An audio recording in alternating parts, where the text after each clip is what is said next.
दर्शकों, हाजिर हूं मैं एक नया विषय लेकर। हमारा विषय है कि क्या आपको पुत्र के द्वारा धन प्राप्त होगा या नहीं। क्या संतान से धन प्राप्ति कर पाएंगे या नहीं कर पाएंगे। तो प्रिय दर्शकों, उसमें पहला सूत्र कहता है हमारा जन्म कुंडली का, अगर लग्नेश, द्वितेश, लगन का मालिक और धन भाव का मालिक और पंचम भाव का मालिक, धन भाव का मालिक मजबूत अवस्था में और पंचम भाव का मालिक मजबूत हो और लग्नेश के साथ युति कर ले 6, 8, 12 भाव को छोड़कर, तो ये पुत्र से धन प्राप्ति अवश्य करवाता है।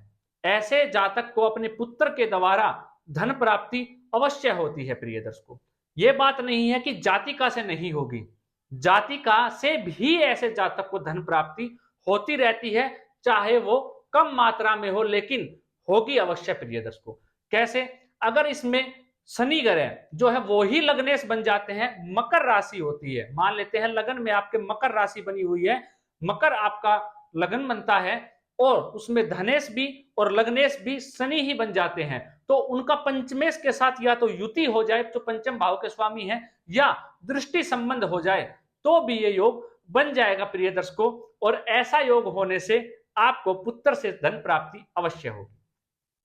अगला सूत्र कहता है प्रिय दर्शकों, मजबूत धनेश की, धन भाव का स्वामी मजबूत अवस्था में हो जन्म कुंडली में और पंचमेश के साथ युति करके बैठ जाए, पंचमेश के साथ युति कर ले, तो भी ऐसा जो योग बनता है, ऐसे जातक को पुत्र के द्वारा धन प्राप्ति जरूर देखी जाती है। कुल मिला के अगर मैं आपको कहूं कि संतान से ऐसे जातक को धन की प्राप्ति अवश्य होती है। प्रिय दर्शकों, अगर आप समझ रहे हैं इन सूत्रों को, तो मैं इनको गहराई से आपको समझाऊंगा। द्वितीय भाव और पंचमेश का जब संबंध बनेगा जन्म कुंडली में किसी की भी में, तो वो भी जातक कोई आम नहीं रहने वाला है। इसका उदाहरण मैं आपको सभी सूत्र बताने के बाद दूंगा, आप लास्ट तक बने रहिएगा। तीसरा सूत्र कहता है जन्म कुंडली का, अगर पंचम भाव का मालिक जाके भाग्य स्थान में बैठ जाए, क्या कहा प्रिय दर्शकों, पंचम भाव का मालिक जाके भाग्य स्थान में बैठ जाए और भाग्य के साथ ही बैठ जाए, मतलब कि पंचम और नवमेश की युति हो जाए नवम भाव में ही, तो भी ये पुत्र से प्राप्ति योग, संतान के द्वारा धन प्राप्ति जरूर करवाता है। ऐसे जातक या जातिका को, चाहे जातिका हो या जातक, उनको उनके पुत्र या उनकी पुत्री के द्वारा धन अवश्य प्राप्त होता है। प्रिय दर्शकों, अगला सूत्र कहा जन्म कुंडली का, अगर नवमेश जाके पंचम भाव में बैठ जाए, नवमेश जाके पंचम स्थान में बैठ जाए और वो देव गुरु से दृष्ट हो जाए, तो भी ये धन प्राप्ति योग है संतान के द्वारा। प्रिय दर्शकों, अब क्या हुआ प्रिय दर्शकों, अगर नवमेश जो है आपका वो गुरु ही बन जाता है, तो गुरु जाके नव पंचम भाव में बैठ जाता है, तो इसमें कोई आश्चर्य की बात नहीं है। प्रिय दर्शकों, ना तो आपको समझाने की जरूरत है ऐसा क्यों होगा, क्योंकि देवगुरु बृहस्पति भाग्य में अति विशिष्ट हो जाते हैं, पंचम के भी कारक होते हैं। जब उनका संबंध भाग्य से जाके पंचम में बनेगा, तो ऐसा जातक ही बड़ा श्रेष्ठ होगा और उसकी संतान उनसे भी ज्यादा कहीं श्रेष्ठ होने वाली है। प्रिय दर्शकों, अब अगला सूत्र कहा, नवमेश और पंचमेश, पंचम भाव का स्वामी देव गुरु बृहस्पति के साथ युति करके पंचम भाव में बैठ जाए और भाग्य भाव के स्वामी से दृष्ट हो, या भाग्य भाव के स्वामी के साथ युति कर ले, तो भी ये संतति के द्वारा धन प्राप्ति का योग बन जाता है। अब प्रिय दर्शकों, आपके मन में कुछ सवाल उत्पन्न हो रहे होंगे, कुछ प्रश्न आ रहे होंगे कि ऐसा योग अगर हमारी कुंडली में होगा तो हम स्वयं इतने धनवान हो जाएंगे, या हमारे पास खुद के पास इतना धन होगा कि हमें संतति से धन की चाह ना हो।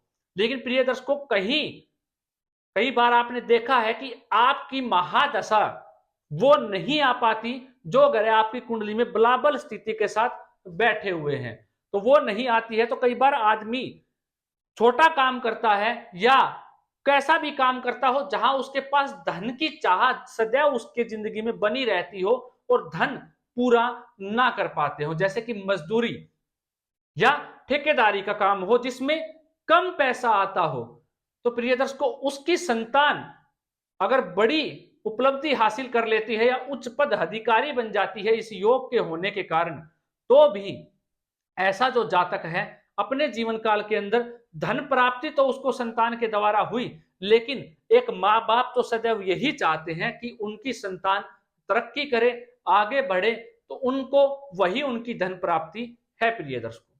अगर आप अपने जीवन काल के अंदर उच्च पद प्राप्त कर लेंगे तो आपके माता पिता के लिए वो ही धन है, उनको आपके धन की आवश्यकता ही नहीं है। लेकिन फिर भी प्रिय दर्शकों, मैं आपको यह समझाना चाह रहा था, यह सब तो रहा योग जो पुत्र को धन दिलाते हैं, पुत्र के द्वारा पिता संतति के द्वारा पिता को धन दिलाते हैं। लेकिन अगर ये योग मजबूत अवस्था में है तो पिता भी बड़ा श्रेष्ठ और महान होता है। ये राजयोग बड़े श्रेष्ठ राजयोगों में से है प्रिय दर्शकों। पुत्र से तो धन प्राप्ति होगी ही होगी, अगर आपकी कुंडली में कहीं ये योग बराबर स्थिति के साथ हैं और इनसे संबंधित आपकी कुंडली में जो ये योग बनते हैं वो कारक भी हैं और उनकी महादशा भी आती है। षडबल में जब आप जाके देखेंगे वो जो भाव है और वो 12 डिग्री के समीप में ये योग बनते हैं तो जबरदस्त राजयोग बन जाएगा। ऐसा जातक भी सफल होगा किंतु उसकी संतान उससे भी ज्यादा सफल होती है प्रिय दर्शकों। ये मैं आपको समझाना चाह रहा था। आप तो सफल हैं ही हैं, लेकिन फिर भी आपकी संतान आपसे भी कहीं बढ़ के बनती है इन योग आपकी कुंडली में, इन योगों के हो जाने के कारण प्रिय दोस्तों। आशा करता हूं यह विषय आपको समझ में आया होगा। अगर अभी तक आपका कोई सवाल रह गया है जो आप मेरे माध्यम से जानना चाहते हैं तो बने रहिएगा। आपके सवाल आपके जवाब का कार्यक्रम भी जल्द ही आएगा प्रिय दर्शकों। जो आपके संबंधित जो सवाल होंगे उनका जवाब वहां पे दिया जाएगा। लाइव होने का भी कार्यक्रम जल्दी ही आएगा, उस पर भी कार्य किया जा रहा है।